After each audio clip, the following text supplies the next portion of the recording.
tempos históricos muito diferentes. Então, vocês imaginem, gurias, eu assumi com 22 anos, não existia nenhuma mulher jovem em espaço de poder, mas também não existia o debate do feminismo tão pulsante na sociedade. Quando eu fui a Brasília, e parece que foi assim quase num outro tempo histórico, às vezes eu olho e falo, gente, como é que pode que a gente...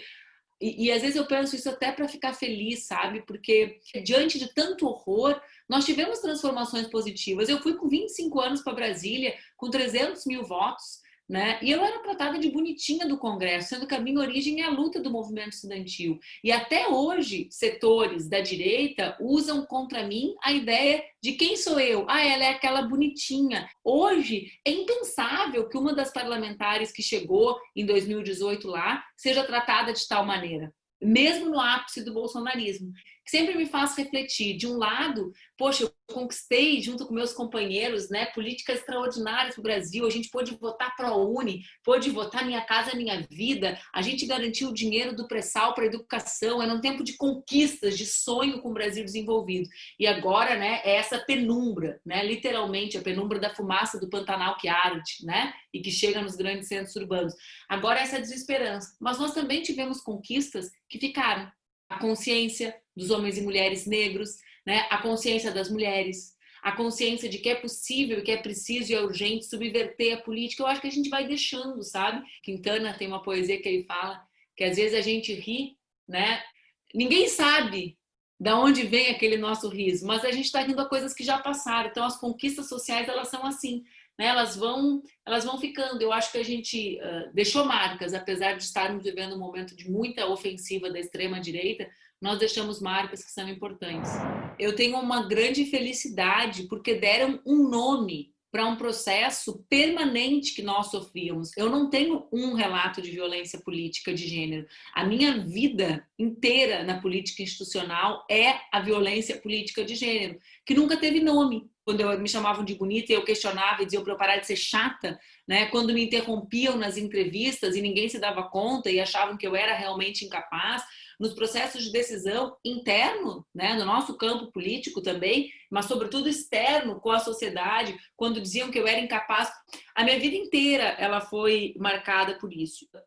2018, que foi a eleição mais difícil que eu disputei, óbvio, né? Eu acho que ela foi a eleição mais difícil do Brasil na história nossa, né? Não existiu nada igual aquilo, mas naquela eleição foi uma eleição assim marcada por muitos sentimentos meus contraditórios, sabe? Ao mesmo tempo que era horrível, a violência, as fake news que eu sofria, eu senti algo que eu nunca tinha sentido. Ao mesmo tempo, para mim como mulher, foi a campanha mais fácil de fazer. Porque foi a primeira campanha que as outras mulheres me olhavam e diziam assim: nossa, eles te interromperam no Roda Viva.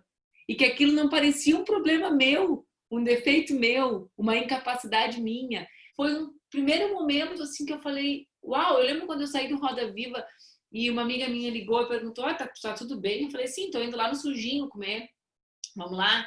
Aí ela chegou e as pessoas começaram a me ligar chorando. Eu falei: que aconteceu? Porque para mim era mais um dos programas que eu tinha sido vítima de uma violência, de um esforço para silenciamento, de pessoas explicando o que é o meu partido, que eu milito há 23 anos, de pessoas explicando a minha trajetória para mim, aquela combinação do preconceito de gênero e ideológico, né? Porque a gente sabe que não é igual, apesar das mulheres de direita também sofrerem, não é igual, né? Como eles tratam.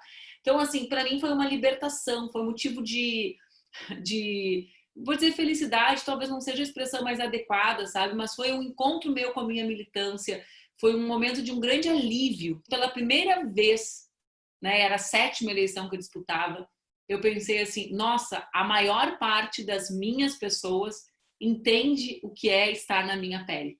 Acho que a vivência das mulheres no parlamento é atravessada pela violência política de gênero. Eu só tenho episódios, sabe? Até quando eu fui escrever o meu livro sobre feminismo, Porque Lutamos, eu ia incluir uma sessão só sobre matérias jornalísticas a meu respeito. Eu não incluí pelo simples fato que eu acredito que as jornalistas que escreveram não são mais as mesmas pessoas e que não seria justo com elas, uma década depois, né, 12 anos depois, eu expor que eu fui manchete de jornal com o título A Musa com Cérebro, né, por exemplo. Né? Ou musa do Congresso vê beleza com desdém. Ou Então, ela roubou o coração dele. Eu acho que nós aumentamos a nossa capacidade de identificação da violência política, do machismo, da violência, e isso faz com que exista um controle maior, né, e uma denúncia maior sobre o que nós vivemos. Eu sou de uma geração, eu comecei a militar em 1999. E esse é um período em que, no meu entendimento, né, é um período em que muitas de nós mulheres não identificávamos na questão de gênero uma questão central. Nós achávamos que nós tínhamos que fazer as grandes discussões e que para nós essas questões não eram grandes, digamos, né? Que a gente tinha que fazer disputa de ideias sobre economia, sobre infraestrutura, sobre geopolítica, sobre os temas mais duros. Aí achava que as mulheres já tinham alcançado todos os seus objetivos, assim, porque a minha mãe teve que lutar muito, minha mãe se separou antes da lei do divórcio, foi afastada da universidade, reprovada em concurso público porque não era virgem, né? Porque era desquitada. E, então, para mim, aquilo era uma coisa que tinha sido importante, mas era do passado, porque eu tive uma formação muito livre. Eu escolhi o que eu queria fazer, eu escolhi onde eu ia, né? Não tinha ninguém me dizendo o que eu podia ou não podia fazer, e para mim o feminismo era muito sobre isso. Aí eu virei vereadora com 22 anos de idade, também meu primeiro tum, na cara, né, guria? Cheguei num lugar em que eu tinha que falar mais alto para ser ouvida. Ali balançou muito, mas para mim existem duas grandes viradas. Quando eu me elegi deputada, gente, vocês imaginem que eu tinha 25 anos e eu fiz 271.939 votos. Foi a maior votação da história do meu estado. E eu cheguei em Brasília e virei um corpo caminhando, que as pessoas julgavam a partir se eu estava gorda, se eu estava magra, se eu estava separada. Eu tinha 25 anos. Eu adoeci completamente, porque eu me botei a condição de provar para eles que eu não era isso. Eu tinha, assim, eu tinha que produzir muito mais que qualquer um para poder mostrar que eu não era aquela pessoa. E aí isso foi atravessando a minha militância. E tem um segundo momento de virada na minha vida, que é a maternidade. Foi assim, quase como se nascesse uma outra Manuela depois da maternidade da Laura, tá? E essa expressão não é exagerada, e não é mãezinha, e não é de ódio à maternidade. Essa expressão é a expressão de uma mulher que milita desde os seus 16 anos, que há bastante tempo já lutava em defesa dos direitos das mulheres, né? Já tinha tido assim a tomada de consciência, e que mesmo assim não percebia de forma viva como a relação com os cuidados domésticos ou com o chamado trabalho reprodutivo é a base estrutural da desigualdade entre mulheres e homens na nossa sociedade. E aí eu me dei conta de tudo, assim, gente, era um negócio que parecia que tinha me dado uma droga. Não é que eu enxergava que os outros não estavam vendo. Eu comecei a enxergar as coisas que estavam na minha frente há anos e que eu não via, sabe? Detalhes que me mostravam como eu até era aceita como mulher, mas não podia ser aceita como mãe. Eu tenho um companheiro, meu marido é alguém muito especial, assim, é alguém que me ajuda muito nesse processo de desconstrução, e me faz perceber como eu reproduzo o machismo, e ele foi muito importante para o exercício da minha maternidade, para me fazer ver como eu olhava para ele diferente do que eu olhava para mim. Eu queria viver a maternidade de um jeito que era o jeito que eu acredito que é o certo para mim. Nunca dei palpite em forma de ninguém, nem das minhas irmãs, imaginando os outros, como é que queria filho. Mas eu queria amamentar minha filha. Eu achava razoável que eu, como figura pública que sou, e eu acredito muito no poder do exemplo, não tivesse uma mulher negra reproduzindo a história das mucamas comigo. Eu achava que era importante, porque, via de regra, são mulheres negras as que cuidam com as mulheres, para as outras mulheres trabalharem, né? E aí eu comecei a me dar conta, assim, coisas elementares, tipo assim, reunião de líderes. Eu era líder da minha bancada, meio-dia. Quem? Vocês não dão almoço para as crianças? Então, assim, eu me tornei feminista há mais de... O tempo passa, gente. Ali quando eu cheguei em Brasília, 2007, já faz 13 anos, eu acho que foi uma coisa de eu me dizer, eu sou essa pessoa, mas assim, eu me tornei alguém e me torno cada dia mais convicta e mais radicalizada com o exercício da maternidade. A maternidade foi a minha, digamos, tudo que eu acho que eu não tinha visto. Nossa, ser mãe de uma mulher, então, né, gente? É uma loucura. Eu sei porque eu fui o principal alvo de ataques nas eleições de 2018, de fake news e das redes de ódio, né? Porque eu fui o principal alvo porque as fake news andam de mãos dadas com as redes de ódio. E a misoginia é um ingrediente político que foi incluído no cardápio da política brasileira a partir do ano de 2016. Então, na verdade, não existe fake news desprovida de um preconceito que exista de forma real na sociedade. E o machismo existe de forma real na sociedade e foi agudizado com o golpe de 16. Quando acabou a eleição, eu tinha que decidir o que eu ia fazer da minha vida.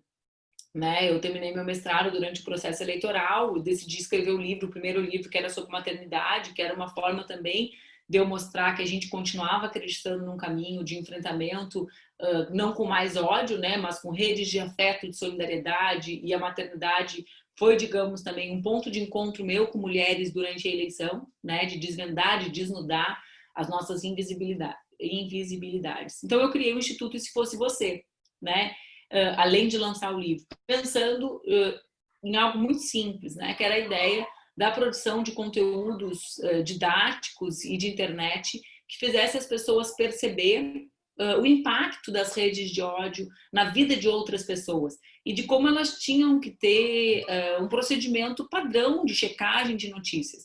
Evidentemente que eu sei que para a gente derrotar as fake news nós precisamos muito mais do que a consciência individual das pessoas, né?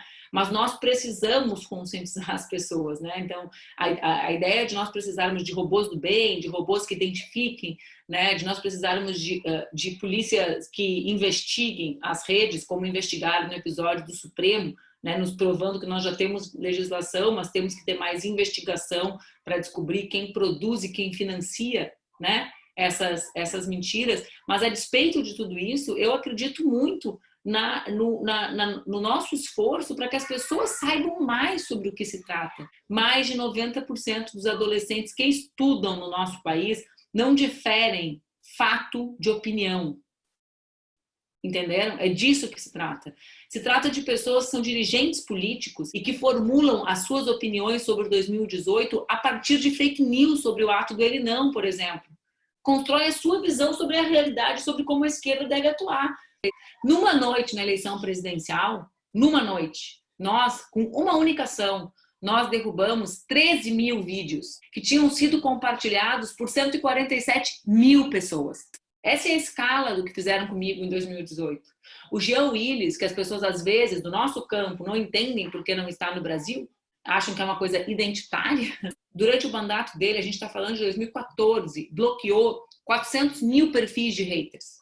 As pessoas, elas nos julgam a partir de mentiras e elas formulam opinião sobre a realidade, esquerda e direita, a partir de fake news e das impressões que as fake news vão deixando e não disputam a agenda política. Para mim, né, tentar negar o papel das mulheres é negar o ato mais importante que aconteceu nas eleições de 2018. Nós, mulheres, trabalhamos. Não existe a pauta identitária, mulheres, negros e gays. Nós somos os trabalhadores desse país. Para dialogar com o trabalhador desse país, tem que saber que a gente existe.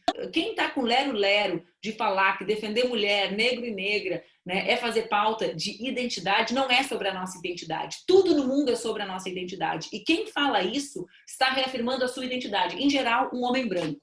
Vai na comunidade agora e vê quem está sofrendo com a pandemia. É igual branco e negro nesse país? Trabalhadores sofrem com as consequências desse regime. Mas não sofrem igual trabalhadores, homens e mulheres, gente. Quem quer debater a questão da desigualdade brasileira, né? Que eu acho que é a vocação da esquerda, eu acho que a gente existe para isso, para enfrentar a desigualdade social.